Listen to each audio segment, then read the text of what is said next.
introduce to you the newest celebrity endorsers of the Century Tuna family. None other than our super mom, Kapuso primetime queen, Maria Rivera Dantes, and our super kid ambassador, it's Sixto Dantes. Hi! Say hi to everyone.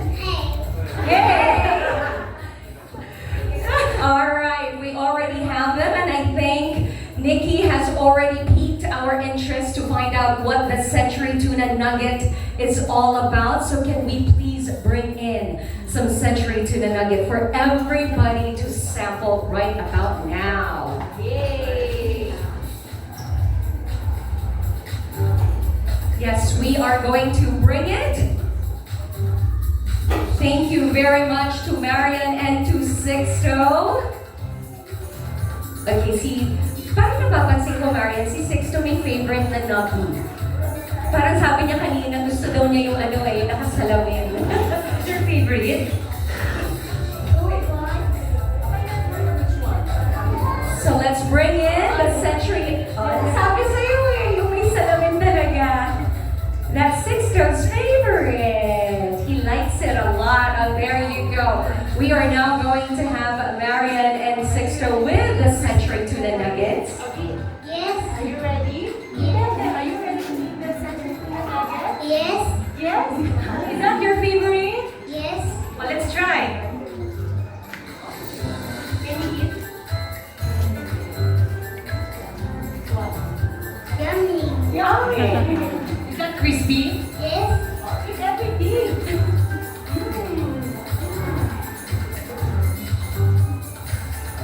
Sige, ubusin mo yan.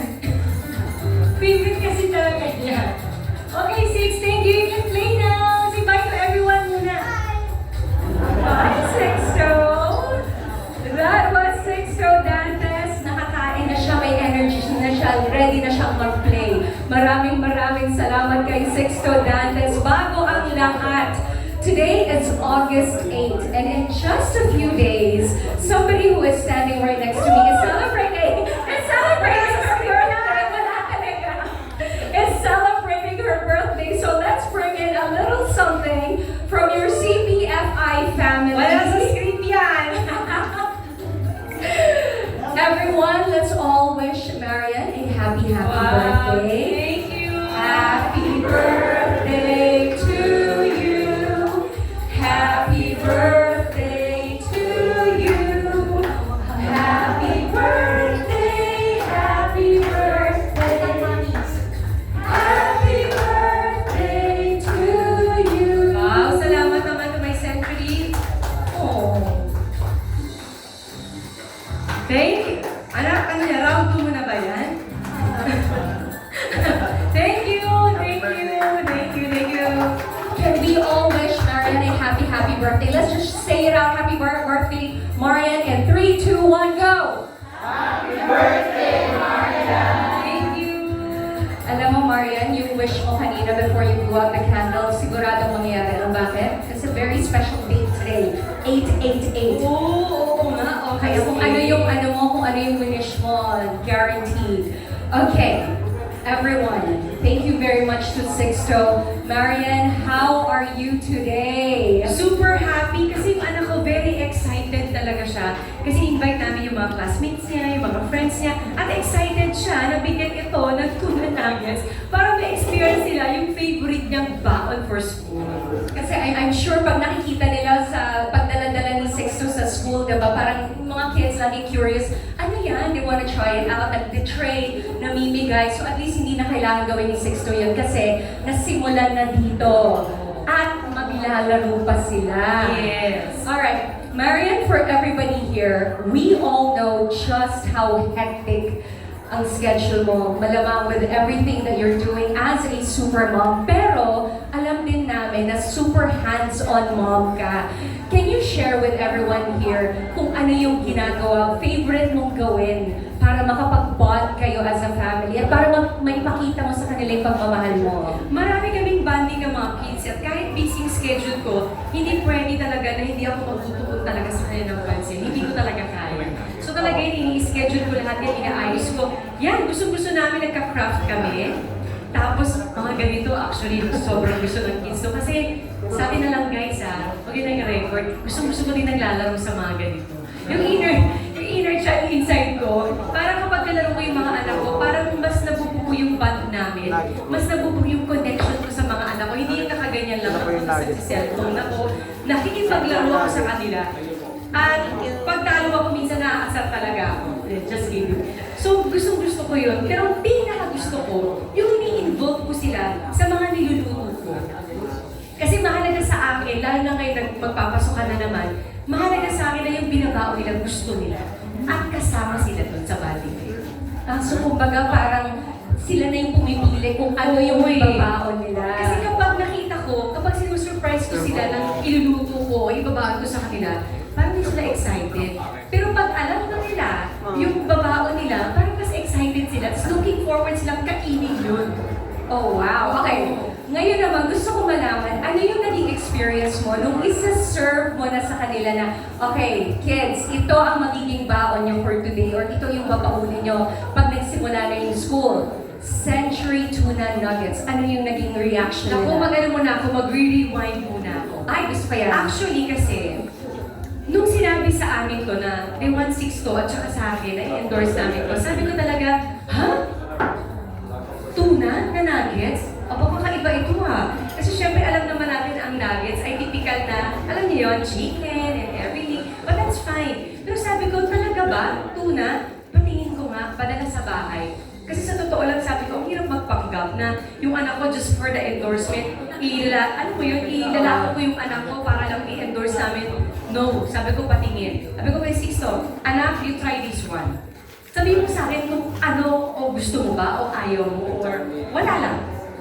Sige, pinirito, kinain. Mama, this is so yummy. Oh, wow! Eh narinig ng babae, can I try also? Ayun, silang dalawa. Actually, kung nakikita niyo yung mga Instagram ko, nagpo-post ako dun kapag nagre-request sila na kainin yun. Kasi sila mismo nire-request nila yan. So parang ako, wow! So, after yan, sabi ko, ano bang meron itong Century Tuna Nuggets na to? Healthy ba ito? Siyempre, yun ang main concern ko. Healthy ba ito? Ano bang laman ito? Anong ingredients ang makukuha ng anak ko dito?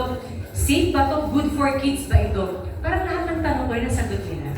Galing. Kaya sabi ko, walang dahilan din para hindi ako mag-yes dito na, wow. At ang ganda nito kasi may parang omega-3 DHA siya nakakatulong sa development. At the same time, fish, healthy.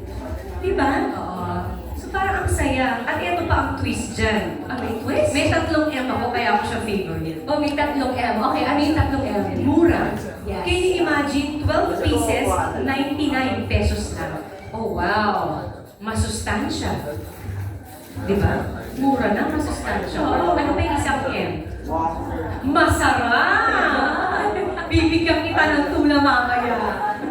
So alam mo yun, kasi bilang nanay, kapag busy ka, gagawin mo talaga ng paraan para ilagay yung mga dapat mong ibigay para sa anak mo. Ito parang ibibrito mo lang, pero alam mo, ganun-ganun lang, mura na, masustansya pa. Tapos masarap pa, ano pang poproblemahin mo, di ba? Ayan, meron na kayong pang-pitch sa mga anak nyo. Pag niluluto nyo yung Century Tuna Nuggets, tandaan nyo lang ang 3M ni Marian. Pag pinipresent yung sakla kung bakit yun yung bago nila.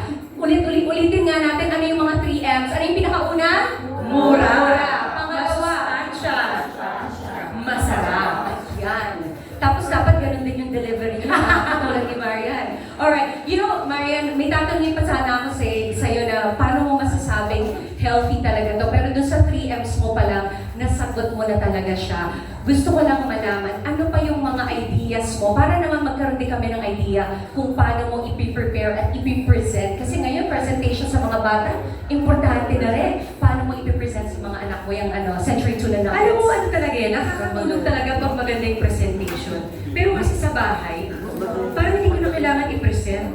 The mere fact na gusto nila yung hinahain mo, kahit hindi mo i-design, kakainin nila. Oo. Napansin nga natin kanina, di ba, si Sexto nakapangalawa na. Pero hindi ko nga alam kung may behind the scene. Alam mo yung sa behind the scene namin, kain siya ng kain, anak mo mayaman ang kumain. Yung inuubos talaga niya, na dapat iba consumption speed mo, nalaman mo na kinakain talaga. Inuubos din talaga. Parang kasi hinayaan na natin siya. Tapos nag-lunch kami, request pa rin niya, ingat pa rin. Ang galing. So sabi ko, okay, favorite to ng mga bata. favorite talaga. If it is already getting an approval from Sixto, it is probably going to get an approval from all of our kids. I'm pretty sure everyone is excited for that. But right now, I would like to invite other members of the Century Pacific Food Incorporated family to join Marian right here. Let's not just take Marian's word for it. Siyempre, gusto rin natin malaman from a registered nutritionist dietitian kung talagang healthy nga ba ang Century Tuna Nugget. So let's call in Miss Carmina de las Alas Olivenza, a registered nutritionist dietitian, Senior Section Manager, Nutrition and Regulatory Affairs of CPFI. So here is Miss Carmina. Joining us as well, we've got Marketing Director, Frozen Food Division of CPFI, Miss Chang Go. Palakpakan po natin sila. Alright, please take your seat. And at this point, we are going to open the floor up for questions from